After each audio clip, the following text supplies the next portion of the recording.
Organizers of Monday's march to honor the legacy of Dr. Martin Luther King Jr. say this year's gathering is probably more important than most they've had in the past. Well, that is due in large part to the momentum created by the Black Lives Matter movement. So while pandemic guidelines will be enforced, Evening Edition's Michael Burke reports the show must go on. From that sunny day in June when activists marched to City Hall with their list of what needs changing to this coming Monday when we celebrate the legacy of Dr. Martin Luther King Jr. How can a city measure its progress? It's kind of created more of an awakening, and I think we can thank a lot of the younger generation for that. And it's allowed the Black Lives Matter movement, which has never been more prominent, to join forces with Dr. King's birthday.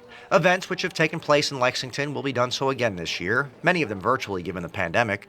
But being socially distanced and responsible during Monday's in-person march is as important as going ahead with the march itself. We had thought about canceling the entire thing, but it was just way too important. It reminds us where we were, what we're fighting for, and how we got here, but it also reminds us that we still have a long way to go. It's a reminder of a march that took place in June, but really began during the 1960s, and that the legacy we celebrate on Monday only represents another small step being taken. I like to look at it like an elephant. You can only eat an elephant one bite at a time. There's more to do. Body cameras now the norm for all Lexington police officers. Renaming Cheapside Park are all a part of the new plan.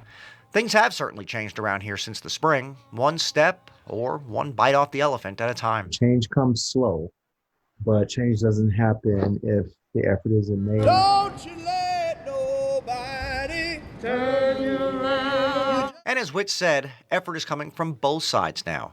And that's progress you cannot begin to measure. In Lexington, Michael Burke for Evening Edition.